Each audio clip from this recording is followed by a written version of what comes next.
اعوذ باللہ السمیع العلیم من الشیطان الرجیم بسم اللہ الرحمن الرحیم السلام علیکم ورحمۃ اللہ وبرکاتہ السلام علیکم یا حاضرین السلام علیکم یا ناظرین السلام علیکم یا سامعین السلام علیکم یا اولیاء اللہ بسم اللہ الرحمن الرحیم والصلاة والسلام علی نبیہ الکریم۔ اس جگہ بھی آپ نے حرف واو کا خصوصی استعمال فرمایا۔ شروع اللہ کے نام سے جو نہایت مہربان اور رحم والا ہے، اور درود ہو اور سلام ہو علی نبیہ الکریم، اس کے کریم نبی صلی اللہ علیہ وسلم پر۔ عام طور پر بسم اللہ کے بعد درود شریف یا کچھ لکھا جاتا ہے تو وہ الگ جملہ شمار کیا جاتا ہے، لیکن یہاں حضرت صاحب کا جو انداز ہے تحریر کا، آپ ایک لفظ واو شامل کر کے دو جملوں کو ایک جملہ بنا کے بڑے خوبصورت انداز میں حمد و ثنا پیش کرتے ہیں۔ ترجمے کو پھر غور سے دیکھ لیں۔ شروع کرتا ہوں اللہ کے نام سے جو کہ رحمان ہے، رحیم ہے، اور درود ہو اور سلام ہو اس کے کریم نبی صلی اللہ علیہ وسلم۔ کیا خوبصورت انداز ہے۔ آپ فرماتے ہیں یہ ملک ناسوت ہے، یہ ملک ناسوت ہے۔ کس کی بات ہو رہی ہے؟ اس دنیا کی بات ہو رہی ہے۔ ملک ناسوت سے مراد عالم ناسوت، عالم ملکوت، عالم جبروت، عالم لاہوت، عالم ہاہوت، عالم ہے مختلف۔ پھر ایک عالم برزخ اور عالم ناسوت۔ تو عالم برزخ اور عالم ناسوت دونوں کٹھے ہیں۔ برزخ کہتے ہیں پردے کو، برزخ کہتے ہیں پردے کو۔ عالم برزخ کہاں پر ہے؟ یہیں پر ہی ہے، کوئی آسمانوں پر کہیں دور کسی جگہ پر نہیں ہے، ہمارے ساتھ ہی، ہمارے قریب ہے، ہماری انہی لکوں انہی جگہوں اسی کرۂ ارض پر ہی موجود ہے، ہر جگہ موجود ہے۔ لیکن ہمارے اور عالم برزخ میں رہنے والوں کے درمیان ایک حجاب ہے، اس حجاب کو عربی میں برزخ کہتے ہیں، برزخ کہتے ہیں۔ لیکن یہ کیسا حجاب ہے؟ ایسا حجاب جو ساتھ ساتھ موجود دو چیزوں کو ملنے نہ دے۔ کون کیسا حجاب؟ حضرت ایسا حجاب جو دو ساتھ ساتھ موجود چیزوں کو ملنے نہ دے، ایک دوسرے میں گڈ مڈ نہ ہونے دے۔ ارشاد باری تعالیٰ ہے مرج البحرین یلتقیان بینہما برزخ لا یبغیان۔ دو جاری چشمے، دو جاری پانی، جن کے درمیان برزخ ہے جو ان کو ملنے نہیں دیتا۔ برزخ لا یبغیان، انہیں مکس نہیں ہونے دیتا۔ ایسا برزخ ہے، ایسا پردہ ہے۔ ٹھیک ہے، تو عالم برزخ میں رہنے والے لوگ، عالم برزخ میں رہنے والی چیزیں ہمارے قریب ہی ایسے ہی موجود ہیں، لیکن ان کے اور ہمارے درمیان ایک عجیب و غریب پردہ ہے، عجیب و غریب ایسا پردہ جس کو برزخ کہتے ہیں، جس کی وجہ سے ہم ان میں مکس نہیں ہوتے، وہ ہم میں مکس نہیں ہوتے، اور ایک ہی جگہ پہ سب پھر رہے ہیں۔ جنات برزخ میں رہتے ہیں، فرشتے، موکلات، روحیں اور بے شمار، خدا ہی کریم بہتر جانتا ہے کتنی چیزیں جو مالک کریم نے پیدا فرمائی ہیں اور برزخ میں چھوڑ رکھی ہیں، وہ سب چیزیں برزخ میں موجود ہیں۔ لیکن جیسا کہ برزخ کے نام سے واضح ہو گیا کہ برزخ ایسا پردہ ہے جو کہ دو ساتھ ساتھ موجود چیزوں کو ملنے نہیں دیتا۔ یوں بھی سمجھا جا سکتا ہے، مثال کے لیے تیل اور پانی کو مکس کر دیا جائے اور چھوڑ دیں تو تھوڑے ہی دیر میں، چند ہی سیکنڈوں میں تیل الگ اور پانی الگ ہو جاتے ہیں۔ دونوں ہی محلول ہیں، مائعات ہیں، لیکوڈ ہیں، ایک ہی برتن میں ہیں، مکس نہیں ہوتے۔ ان کے درمیان ایک عجیب و غریب برزخ موجود ہے، جس کی حقیقت کو فی الحقیقت اللہ کریم نہیں سمجھ سکتا ہے۔ البتہ اللہ کریم نے انسان کو اس کا شعور کسی حد تک عطا فرمایا ہے، جس میں سے ایک یہ ہے کہ کچھ چیزیں آرگینک سولوبل ہیں، کچھ ان آرگینک سولوبل ہیں، ٹھیک ہے، ان کے آئنز کا فرق ہے، ان کے بانڈنگز کا فرق ہے، وغیرہ وغیرہ وغیرہ لمبی سٹوریز سے کیمسٹری کے ماہرین نے تلاش کر کے رکھی ہوئی ہے۔ لیکن حقیقت کیا ہے کہ اس سارے کچھ کی ایک پردہ ہے۔ اب اس پردے سے پار کیا ہے اس کی بات حضرت صاحب کریں گے، پیچھے کر چکے ہیں، آگے کریں گے۔ جملہ یہاں پہ کیا ہے کہ اس پردے سے اروار،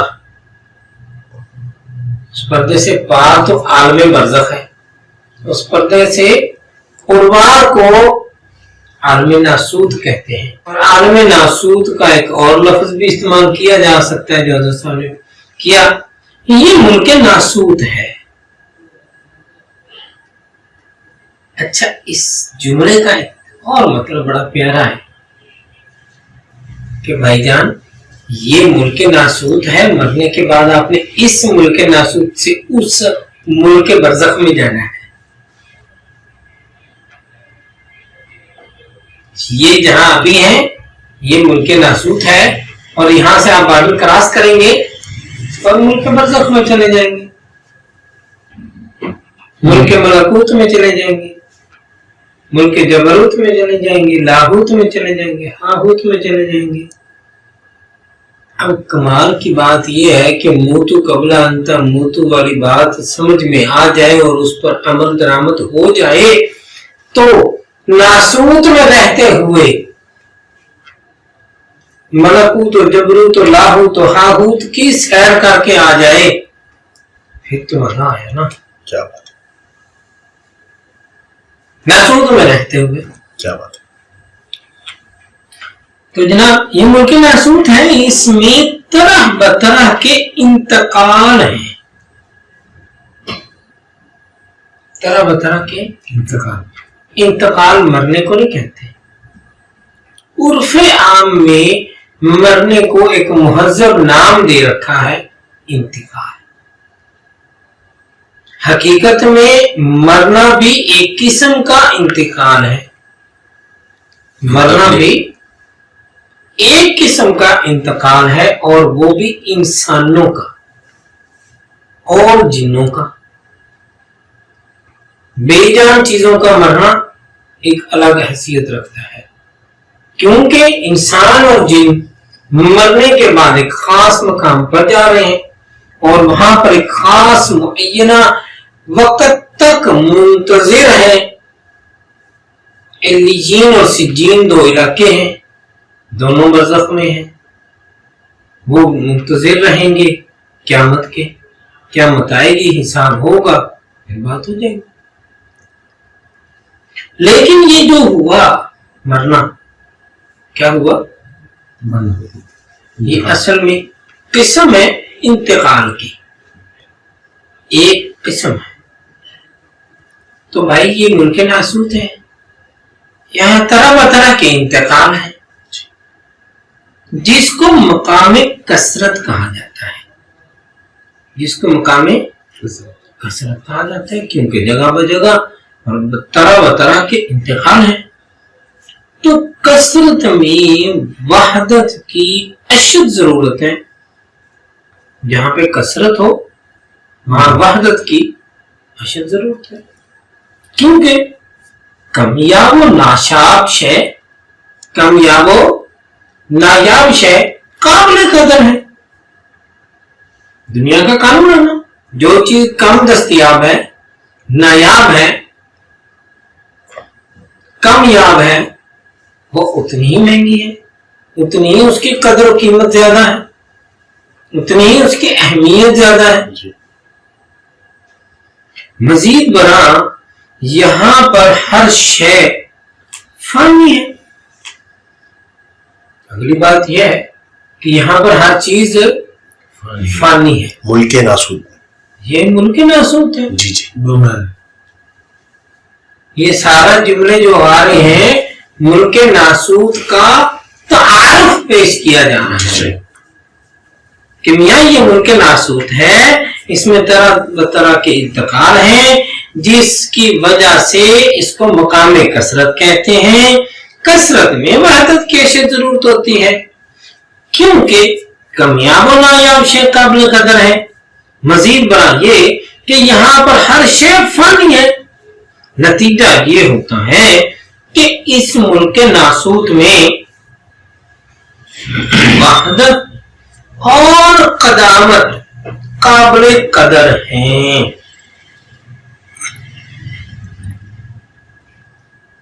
قدامت و وحدت،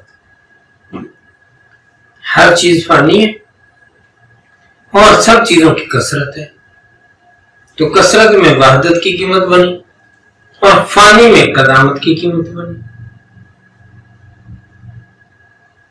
ہر چیز فانی ہے اور سارے ذی عقل اسی بات کے خواہش مند ہے کہ میری عمر اتنی لمبی ہو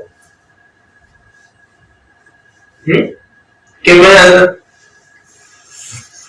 مہدی علیہ السلام کے 39 اصحاب میں جا ملوں۔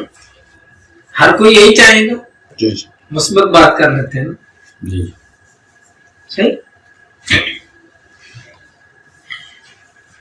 اللہ سمجھ، یہاں پر ہر شے فانی ہے۔ نتیجہ یہ ہوتا ہے کہ اس ملک ناسوت میں وحدت اور قدامت قابل قدر ہے۔ اس کثرت ہی نے وحدت کا پتہ دیا ہے۔ سبحان اللہ۔ آپ کو پتا ہے کہ سفر جب طے ہوتا ہے تو آپ رفتار کی جب بات کرتے ہو تو کیسے کرتے ہیں؟ ایک چیز ساکن کے بدلے میں دوسری چیز متحرک کی رفتار کا ذکر ہوتا ہے۔ رفتار ایک چیز کی دوسری چیز کی نسبت سے سفر کو کہتے ہیں۔ اگر ایک چیز اور دوسری چیز کے درمیان نسبت کا تعلق نہ ہو، تناسب موجود نہ ہو، پھر رفتار کوئی شے نہیں، تو پھر رفتار کوئی شے نہیں۔ جیسے صدیوں تک یہ سمجھا جاتا رہا کہ سورج کھڑا ہوا، سورج ہے، حالانکہ قرآن نے فرما دیا سورج بھی اپنے راستے پر گامزن ہے، چاند بھی اپنے راستے پر گامزن ہے۔ کچھ لوگوں نے اس کا مطلب یہ لے لیا کہ سورج اپنے راستے پر گامزن ہے، جیسے چاند کا راستہ زمین کے گرد ہے ایسے سورج کا راستہ بھی زمین کے گرد ہے۔ یہ کچھ لوگوں نے تصور کر لیا، ایسا نہیں ہے۔ زمین کا اپنا راستہ ہے، چاند کا اپنا راستہ ہے، سورج کا اپنا الگ راستہ ہے۔ آج سائنسدانوں نے کوئی 20-25-30 سال پہلے کچھ سائنسدانوں نے کہوں گے اتنا نہیں، کچھ تھوڑا ہو جائے تو سفر ہو گیا ہوگا، یہ تحقیق کر لی اور اس نتیجے پر پہنچے کہ سورج جس کے گرد سارے ستارے گھوم رہے ہیں، یہ سورج اپنے سارے ستاروں والی گلیکسی لے کر کسی جگہ جا رہا ہے، مسلسل سفر میں ہے۔ سورج اپنے سارے اس گچھے سمیت سفر کرتا ہوا کہیں جا رہا ہے۔ ابھی تک سائنسدانوں کو یہ نہیں پتا چلا کہ وہ کہاں جا رہا ہے، کہاں سے آ رہا ہے، یہ ابھی نہیں سمجھ میں آیا، لیکن یہ سمجھ میں آ گیا کہ سورج کہیں جا رہا ہے۔ تو کیسے سمجھ میں آیا اور پہلے کیوں نہیں سمجھ میں آیا؟ پہلے اس وجہ سے نہیں سمجھ میں آیا کہ سورج کے علاوہ کسی اور ایسی چیز کے ساتھ سورج کے فاصلے کو ناپ نہیں سکے تھے۔ اب بڑی بڑی دوربینوں کے ذریعے سے، جدید آلات کے ذریعے سے اس نتیجے پہ پہنچ گئے کہ سورج کے علاوہ بھی کچھ اور گلیکسیز نظر آنے لگ گئیں، اور ان گلیکسیز کو دیکھا اور ان گلیکسیز کا آپس میں فاصلہ اور تبدیلی اور پھر اپنے سورج کی ان کے ساتھ تناسب نظر آنا، پہلے یہاں نظر آ رہے ہیں، اب یہاں ہو گیا، اب یہاں ہو گیا، اب یہاں ہو گیا، پتہ چلا کہ بھئی یہ سفر جاری ہے۔ اور کئی سائنسدان اس چیز کو معلوم کرنے کے بعد مسلمان ہو گئے کہ حیران کن بات ہے، 1450 سال پہلے جب کہ اس چیز کا تصور بھی ممکن نہیں تھی، قرآن کریم میں یہ فرما دیا گیا کہ سورج بھی اپنے راستے پر جا رہا ہے، چاند بھی اپنے راستے پر جا رہا ہے، کہ یہ نہیں فرمایا زمین کے گرد، اپنے راستے پر ہے۔ اور اگر اس بات کو دیکھیں کہ اپنے اپنے راستے پر ہے، یہ بات ہی اس بات کی دلیل ہے کہ چاند کا راستہ زمین کے گرد ہے تو سورج کا راستہ زمین کے گرد نہیں ہو سکتا، کیونکہ اپنے اپنے راستے پر ہے۔ چاند کا راستہ اگر زمین کے گرد ہے تو سورج کا راستہ کسی اور جگہ ہے، یہ اس کا راستہ ہے چاند کا، سورج کا تو نہیں، سورج کا اور راستہ ہے۔ کام کی بات یہ ہے کہ رفتار ہو یا وقت ہو، وہ ایک چیز کی دوسری چیز کے مقابلے میں نقل و حرکت سے پیمائش کی جاتی ہے، اور کوئی بھی چیز ہو، اچھائی ہو یا برائی، اس کی پہچان کیسے ہوگی؟ اگر برائی نہیں ہوگی تو اچھائی کی کوئی پہچان نہیں۔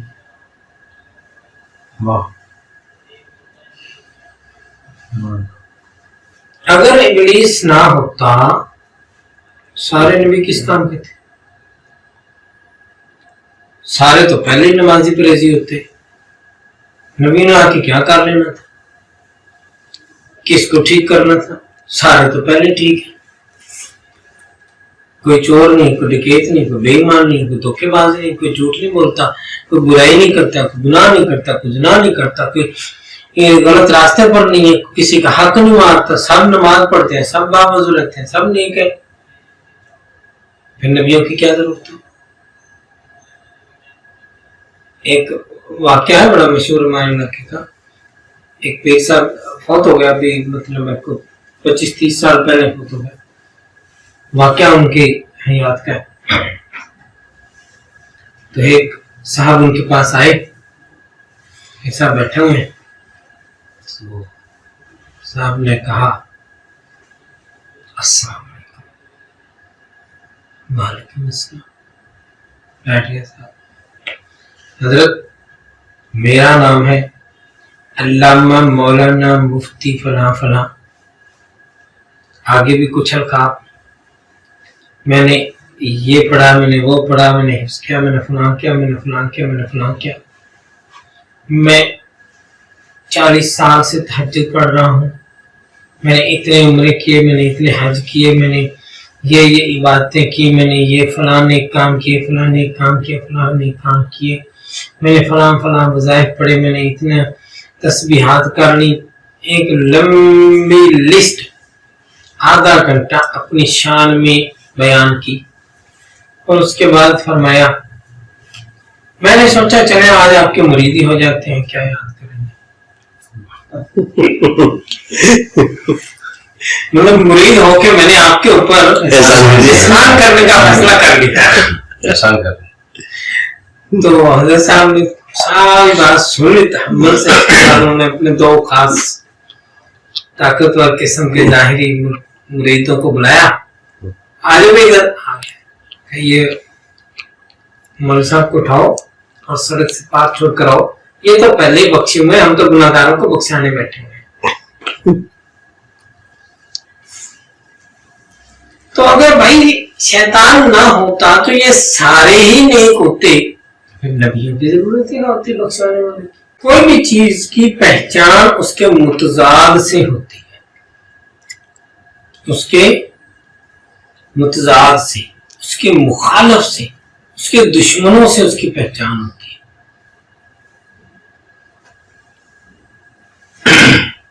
اسی لیے کئی بار اولیاء کرام کے اندر ایک چیز پائی جاتی ہے، ملامتیاں.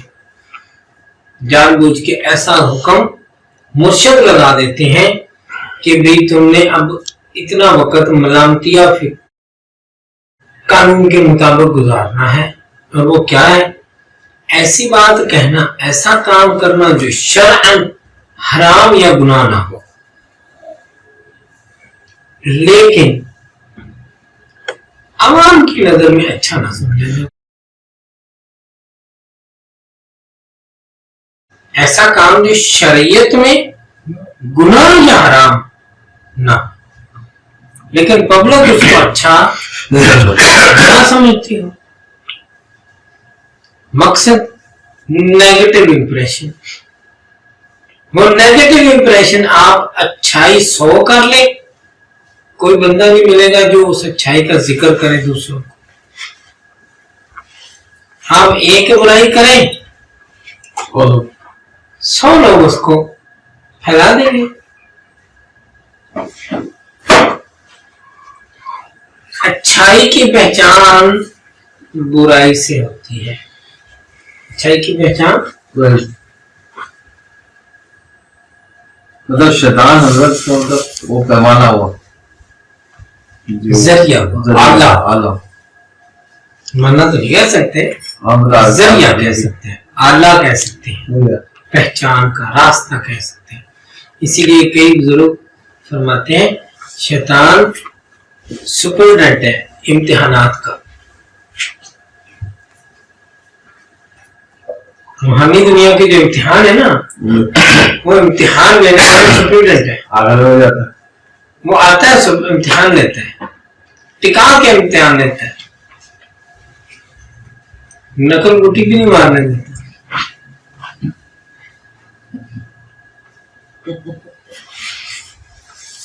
وہ ایسا سخت امتحان لیتا ہے، اور جو اس سے پاس ہو جاتا ہے جو مانت کی قربت میں چلا جاتا ہے.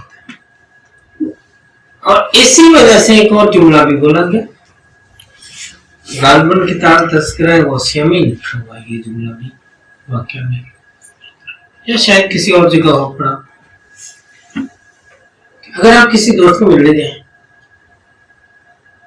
کسی دوست کو ملنے جائیں اور اس نے باہر ایک کتا رکھا ہوا ہو، وہ جو شکاری ٹائپ کتے ہوتے ہیں، ہرانے والے کو گرانے والے اور خام خام میں دبکا لگانے والے چوکیدار کتے ہوتے ہیں نا، پنجابی میں وہ کہتے ہیں بگیاڑی، اور یہاں پتہ نہیں کیا نام ہوتا ہوگا اس کا. ٹھیک ہے، اگر ایسا ایک کتا رکھا ہوا ہو اور آپ ہر روز تو نہ چاہتے ہوں یا پہلی بار جا رہے ہوں، لیکن دوست سے دوستی آپ کی ہے، جب آپ اس پہ پہلی بار جا رہے ہیں تو جاتے کتا متھے لگے گا، تو اب آپ کیا کریں گے؟